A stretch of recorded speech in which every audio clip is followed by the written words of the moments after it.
Hello viewers, welcome to my channel the Hindu vocabulary से एक important video 6 जनवरी का। और चलिए स्टार्ट करते हैं हर बार की तरह बिना किसी देरी के।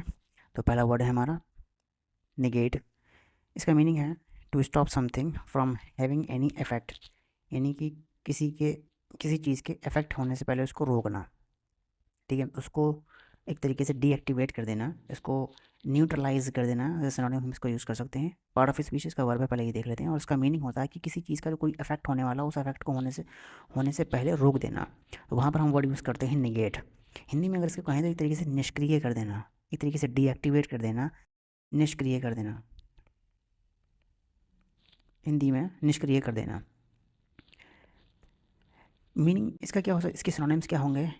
एनल कर देना, ओवरटर कर देना, या नलीफाई कर देना, जैसे कहते हैं नलीफाई करना, ये इंपॉर्टेंट वर्ड है, नलीफाई करना। न्यूट्रलाइज कर देना, डीएक्टिवेट कर देना उस चीज़ को, वहाँ पे इसको एज ए सिनोनिम यूज़ कर सकते हैं। कुछ ऑपोजिट इसके क्या होंगे? इनके सपोर्ट करना, उस चीज़ को वैलिडेट कर रहे हैं, आप उसे रटिफाई कर रहे हैं, उसको और एक तरीके से इन्हेंस भी करना हो सकता है, उसको बूस्ट कर रहे हैं आप, उसको एक तरीके से और बढ़ावा दे रहे हैं। तो वहाँ पर हम इसके एज एन एंटोनिम यूज़ कर सकते हैं इन वर्ड्स को। अगला हमारा वर्ड है एडीज, और इसका मीनिंग होता है an well known phrase expressing something that is always true about people और द वर्ड। ये एक नाउन है और बेसिकली एक वेल नोन फ्रेज होता है जो एक्सप्रेस करता है किसी की सच्चाई होने में, लोगों के बारे में हो या वर्ड के बारे में। बेसिकली हिंदी में अगर हम एग्जैक्टली कहें तो हिंदी में इसका मीनिंग होता है कहावत कहना, यानी हम किसी बात को एक कहावत के ज़रिए से सिग्निफाई करते हैं। जैसे कि कोई काम करना नहीं आता और आप उस काम को गलत बता रहे हैं, तो हम वहाँ पर एक ईडियम यूज़ कर लेते हैं या कहावत कहते हैं कि नाच ना जाने आंगन टेढ़ा, यानी काम तो आता नहीं है और आप उल्टा उस काम को बता रहे हो। ठीक है।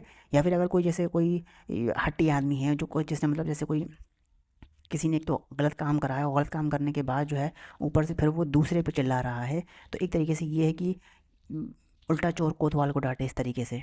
ठीक है।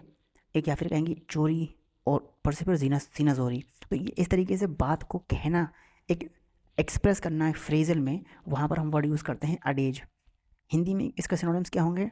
सिनोनिम्स क्या होंगे इसके? प्रोवर्ब जैसे हम यूज़ करते हैं, ईडियम्स भी हम एक वर्ड यूज़ कर सकते हैं, वर्ड डिक्टम यहाँ पर हम वर्ड यूज़ कर सकते हैं, मैक्सिम मैक्सिम हम यहाँ पर यूज़ कर सकते हैं, एफोरिज्म यूज़ कर सकते हैं, एफोरिज्म हम यहाँ पर वर्ड यूज़ कर सकते हैं। इसके कुछ अपोजिट क्या होंगे? एंटोनिम्स क्या हो सकते हैं? एक एम्बिग्यूटी बात, बहुत ही मतलब एक तरीके से बेतुकी बात, फुलिशनेस वाली बात, यानी बेवकूफ़ी वाली बात हो गई। एक एब्सर्डिटी हो गई, यहाँ पर आपने कर दिया है एब्सर्डिटी। एक हम वर्ड यूज़ कर लेंगे यहाँ पर पैराडॉक्स। नेक्स्ट वर्ड देखते हैं। नेक्स्ट वर्ड हमारा ऑब्न्यूबुलेट। इसका पार्ट ऑफ स्पीच जो है वर्ब है और इसका मीनिंग है मेक लेस विजिबल और अनक्लियर, इनडिस्टिंक्ट एंड वेग। ये यहीं पर इसके आपको 3 सिनोनिम्स आपको देखने को मिल जाएंगे। ठीक है, यानी कि कहने का मतलब ये कि कोई ऐसी चीज़ जो बिल्कुल लेस विजिबल हो, धुंधली सी हो, एक तरीके से ब्लर हो रही हो, बिल्कुल एकदम फॉगी हो रहा हो कि धुंधला धुंधला धुंधला धुंधला सा नज़र आ रहा है, तो वहाँ पर हम वर्ड यूज़ करते हैं ऑब्न्यूबुलेट। क्या हो सकते हैं इसके सिनोनिम्स? एक तरीके से ओपेक है, बिल्कुल धुंधला सा है, आपको नज़र ही नहीं आ रहा, एक तरीके से मिस्टी सा है कुछ तरीके का, एक मास्क लगा हुआ है कि आपको दिख ही नहीं रहा उसके पीछे का क्या चीज़ है। एक हम यहाँ पर फॉगी वर्ड भी यूज़ करते हैं, हल्का सा फॉगिश है कि कुछ क्लियरिटी नहीं आ रही, क्लियर नहीं दिख रहा है एक तरीके से। इसके कुछ अपोजिट देख लेते हैं। एक तरीके से साफ दिखना, बिल्कुल एकदम क्लियर दिख रहा है। अनएम्बिगुअस है, एकदम ब्राइट दिख रहा है, चमकदार दिख रहा है, साफ सुथरा एकदम दिख रहा है, क्लियर है, लाउड एंड क्लियर हमें सब दिखाई दे रहा है एक तरीके से। एक वर्ड हम यहाँ पे यूज़ कर सकते हैं एल्यूमिनेट। एल्यूमिनेट हम वर्ड यूज़ कर सकते हैं। एक वर्ड हम यहाँ पे यूज़ करेंगे एल्यूसीडेट। एल्यूसीडेट हम इसकी एज एन एंटोनिम यहाँ पर यूज़ कर सकते हैं। अगला वर्ड है हमारा हेफ्ट, और हेफ्ट जो है वो नाउन की तरीके से और वर्ब की तरीके से दोनों तरह से यूज़ हो सकता है। इसका मीनिंग क्या होगा? पहले हम नाउन की मीनिंग में देख लेते हैं कि द एबिलिटी और इन्फ्लुएंस ऑफ समथिंग और समवन, यानी कि कोई एबिलिटी या कोई प्रभावित करने वाली चीज़, कोई भी इंसान या कोई भी चीज़ जो है वो उसको इन्फ्लुएंस कर रही है, तो यहाँ पर एक नाउन हो गया। और वर्ब की अगर मीनिंग में हम बात करें तो यहाँ मतलब हो गया लिफ्ट और कैरी समथिंग हैवी यूजिंग और हैंड, यानी आप किसी भारी भरकम चीज़ को अपने हाथों से जो है वो लिफ्ट कर रहे हैं या कैरी करके कहीं और से हटा रहे हैं, लिफ्ट कर रहे हैं, तो वहाँ पर हम वर्ड यूज़ करते हैं हेफ्ट। दोनों ही फॉर्म में यूज़ करेंगे, नाउन और वर्ब में ही दोनों तरीके से यूज़ हो सकता है। एक तरीके से इन्फ्लुएंस की बात करी गई है, हम जिस पर्सपेक्ट में बात कर रहे हैं वहाँ पर उसकी एक कैपेसिटी, उसकी एक क्षमता की बात करी गई है, क्षमता की बात करी गई है, कैपेबिलिटी की बात करी गई है। ठीक है, इसके क्या सिनोनिम्स हो सकते हैं? एक सिनोनिम होगा इसका इन्फ्लुएंस कर रहा है, प्रभाव डाल रहा है, इम्पैक्ट है, उस पर एक असर डाल रहा है। इसके अलावा एक स्वे कर रहा है, मीनिंग इसका यहाँ पर स्वे कर रहा है। क्लाउड इसका एक मीनिंग निकल कर आता है, CLOUD, क्लाउड। एंटोनिम्स क्या होंगे? अपोजिट एक तरीके से इम्पोर्टेंस है, वीक कर रहा है, यानी कि एक एबिलिटी आप इन्फ्लुएंस करने की, किसी को प्रभाव करने की इसकी क्षमता, और क्षमता को एक इफिशिएंसी या एक पावर की तरीके से हम सिग्निफाई कर रहे हैं।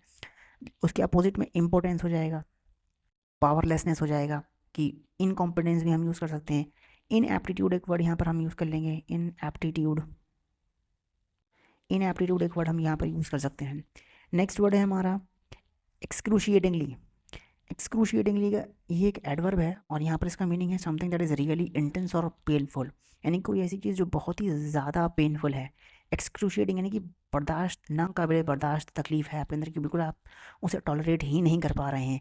एक अत्यंत पीड़ा, बहुत ही वो कहते हैं एकदम तड़प, आदमी के तड़प सा गया है आदमी एक तरीके से, इस तरीके का कोई आपके अंदर पेन है, किसी सफरिंग है, कोई दर्द है, उसकी बात यहाँ पर करी गई है। तो वहाँ पर हम वर्ड यूज़ करेंगे एक्सक्रूशिएटिंगली। ये एडवर्ब है, और इसके सिनोनिम्स देख लेते हैं।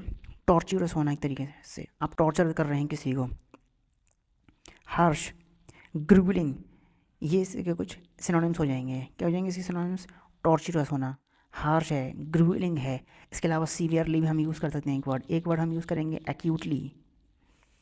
एंटोनिम्स क्या होंगे इसके? एक जेंटल है, रिलीविंग है, कंफर्टेबल है, प्लीजेंट है, सूथिंग है। ये इसके कुछ एंटोनिम्स हो जाएंगे। नेक्स्ट वर्ड है हमारा विनिंग, और इसका मीनिंग है to become weaker in strength और इन्फ्लुएंस, यानी कि कमज़ोर कर देना। किसी का कोई प्रभाव था, आपने उसे कमज़ोर कर दिया, वीक कर दिया। किसी के अंदर क्षमता थी, स्ट्रेंथ थी, उसको वीक कर दिया, तो वहाँ पर हम वर्ड यूज़ करेंगे वो विनिंग। क्या होंगे इसके सिनोनिम्स? एक सबसाइड कर देना, बिल्कुल मतलब किनारा कशी कर दिया, हल्का कर दिया उस चीज़ को, सबसाइड। स्लाइकन कर देना, अबेट कर देना, ये कॉमन वर्ड है। ड्वेंडल होना, इधर से उधर होना, ड्वेंडल होना, वो भी एक जगह पे फिक्स नहीं होना, यानी कि वो भी एक सिम्बलाइज कर रहा है, इस तरीके से सिग्निफाई कर रहा है कि वो कमज़ोरी दिखा रहा है वहाँ पर। एक वर्ड हम फेडिंग यूज़ कर सकते हैं यहाँ पर, फेडिंग। कुछ इसके एंटोनिम देखते हैं। एस्केलेटिंग यानी ऊपर की तरफ उसे उठाना, सोरिंग करना, ये भी एक ऊपर की तरफ उठाना, उसको एनहेंस करना एक तरीके से। बर्ग्योनिंग हम वर्ड यहाँ पर यूज़ कर सकते हैं। माउंटिंग हम वर्ड यहाँ पर यूज़ कर सकते हैं, माउंटिंग।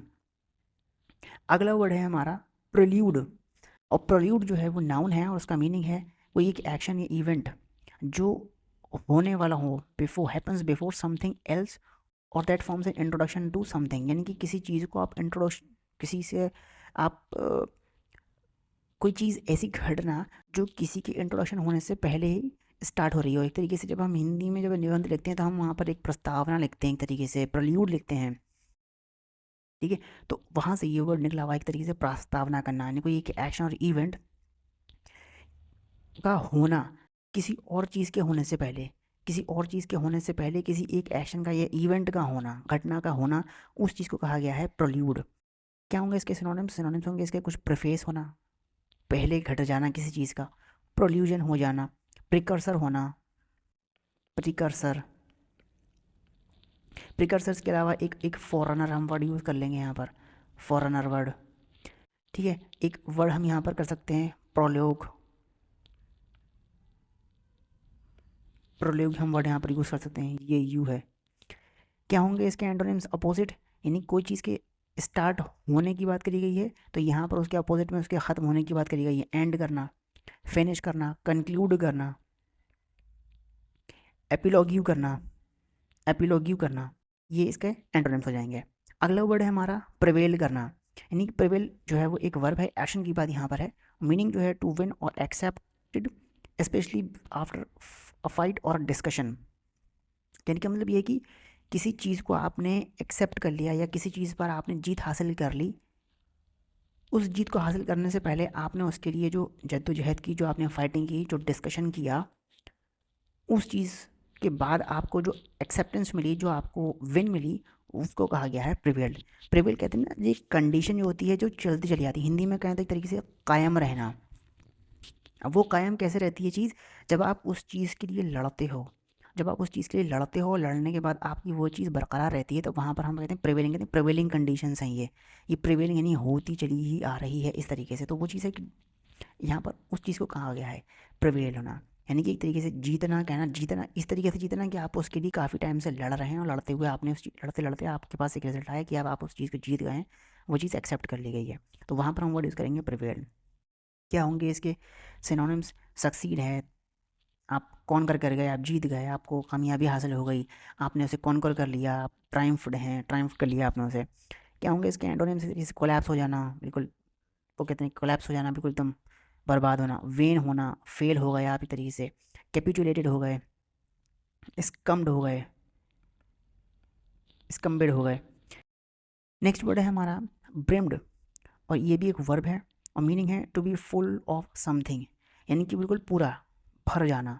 हिंदी में अगर हम इसे कहें तो एकदम लबालब भर गया है, वो कहते हैं ये बाल्टी पूरी लबालब भर गई है, ये लबालब भर गई है बाल्टी। तो वो पूरी एकदम बिल्कुल, अब उसमें गुंजाइश नहीं कि उसके ऊपर अब कुछ भरा जा सकता है, तो बिल्कुल वो फुल हो चुका है, ठीक है, यानी कि पूरा वो लोडेड हो चुका है, पूरा वो फ्लडेड है, एकदम से भर चुका है, उसके अलावा अब इसमें एक बूंद भी एक्स्ट्रा नहीं आ सकती, बिल्कुल वो ग्लटेड हो चुका है। अपोजिट क्या होंगे इसके? वो खाली है, वेकेंट है, ड्रेन्ड है, बिल्कुल एक तरीके से। अगला वर्ड है हमारा एक्सिलरेटिंग। एक्सिलरेटिंग जो है ये भी एक वर्ब है और यहाँ पर इसका मीनिंग है to make somebody feel very excited and happy, यानी किसी को आप जो है वो एक्साइट कर रहे हैं, किसी को आप खुशी दे रहे हैं, किसी को आप हैप्पी कर रहे हैं, तो वहाँ पर हम वर्ड यूज़ करेंगे एक्सिलरेटिंग। क्या होंगे इसके सिनोनिम्स? होंगे इसके थ्रिल, एक ग्लैडन सिचुएशन, एक हैप्पीनेस वाली सिचुएशन एक तरीके से। क्या होंगे एंटोनिम्स इसके? बोर हैं, बोरिंग है, वो कहते हैं काफ़ी वियरी है, काफ़ी पैल है, तो ये इसके सिनोनिम एंटोनिम्स हो जाएंगे। कुछ ईडियम्स और फ्रेजल वर्ब्स देख लेते हैं, तो ईडियम से स्टार्ट करते हैं। तो पहला ईडियम है क्राई ओवर स्पिल्ड मिल्क, यानी कि to complain about loss in the past, यानी अब इस पर ये देखें कि स्पिल्ड मिल्क का मतलब जो हो जाएगा यहाँ पर, अब दूध उबल चुका है एक तरीके से, वो बह गया, अब तो नुकसान हो गया, अब उस बारे में क्या शिकायत करनी। हिंदी में अक्सर कहते हैं कि हम अब पछताए का होत जब चिड़िया चुग गई खेत, यानी अब तो चिड़िया ने चुग लिया खेत, अब रोते रहो तुम बैठ के उस चीज़ पर, क्या फ़ायदा उससे, उस चीज़ के बारे में क्या कंप्लेन करना। तो क्राई ओवर स्पिल्ड मिल्क। अगला ईडियम है every cloud has a silver lining, यानी कि every bad situation has good aspects. तो यानी यहाँ पर कह रहे हैं कि हर कोई बैड सिचुएशन जो होती है उसमें कोई ना कोई एक गुड आस्पेक्ट होता है।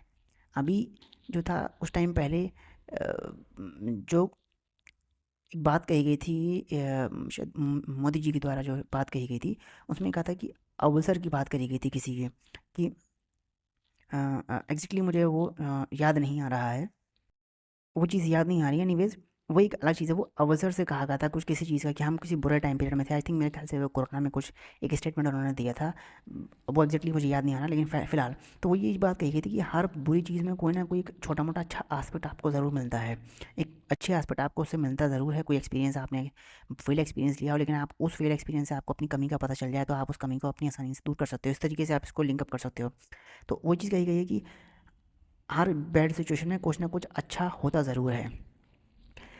अगला और लास्ट इडियम है हमारा hit the nail on the head, meaning do और से समथिंग एग्जैक्टली राइट, यानी कि जो नेल होती है, जो कील होती है ना, उसके ऊपर एक हेड होता है, उस हेड पे हिट करना।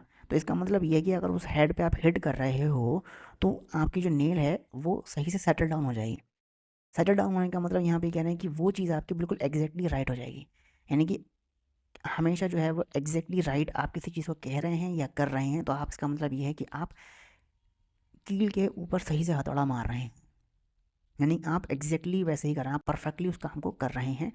तो वहाँ पर हम ईडियम यूज़ करेंगे hit the nail on the head. कुछ फ्रेजल वर्ब देख लेते हैं। पहला है थ्रो अप, इसका मीनिंग है टू प्रोड्यूस और show something such as an idea और अ फैक्ट, यानी कि आप कोई आइडिया या कोई फैक्ट जो है वो बता रहे हैं या प्रोड्यूस कर रहे हैं, तो वो आप थ्रो अप कर रहे हैं। कोई आपके अंदर एक आइडिया आया, आपके अंदर कोई फैक्ट, आपके पास कोई फैक्ट आया दिमाग में, आपने उसे बोल दिया, आपने उसे बता दिया, तो वो आप थ्रो अप कर रहे हैं एक आइडिया। तो वहाँ पर हम फ्रेजल वर्ब यूज़ करते हैं थ्रो अप। नेक्स्ट है कम अप विद, इसका मीनिंग है to think of an idea specially as the first person to do so, यानी कि थिंक ऑफ एन आइडिया का मतलब है कि उसके दिमाग में आइडिया आया है। अब बात ऊपर वाले की भी हमने आइडिया की बात करी थी, लेकिन यहाँ पे जो हमारे पास आइडिया आया है वो पहली बार आया है करने के लिए। मेरे पास एक दिमाग में एक आइडिया आया, इसको करके देखते हैं। अक्सर हम लोग करते हैं शुरुआत में जब कोई एक्सपेरिमेंट करते हैं, अब इसको इस तरीके से करके देखते हैं, तो वो मेरे पास दिमाग में एक आइडिया आया, ये वो पहली बार करा हुआ होता है, तो वहाँ पर हम कहते हैं कम अप विद, कि I come up with this idea, I came up with this result. तो वहाँ पर हम इस तरीके से फ्रेजल वर्ब को यूज़ करते हैं। लास्ट टाइम हमारा ब्रिंग इट ऑन, इसका मीनिंग है to accept a challenge with confidence, यानी कि बड़े ही कॉन्फिडेंस के साथ, बड़े ही आत्मविश्वास के साथ जो है वो किसी चैलेंज को एक्सेप्ट करना।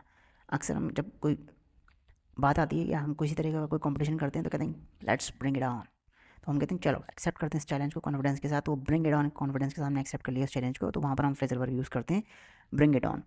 तो ये कुछ इंपॉर्टेंट वोकैबुलरी, इडियम और फ्रेजल वर्ब्स थे। उम्मीद करता हूँ आपको ये पसंद आए होंगे, इन्फॉर्मेटिव लगा होगा ये वीडियो। और इन्फॉर्मेटिव लगा है वीडियो तो इस वीडियो को लाइक एंड शेयर ज़रूर कीजिएगा। फिर जल्दी ही मिलते हैं एक और द हिंदू वोकैबुलरी के सेशन के साथ। इसी के साथ इस वीडियो को एंड अप करते हैं। Thank you and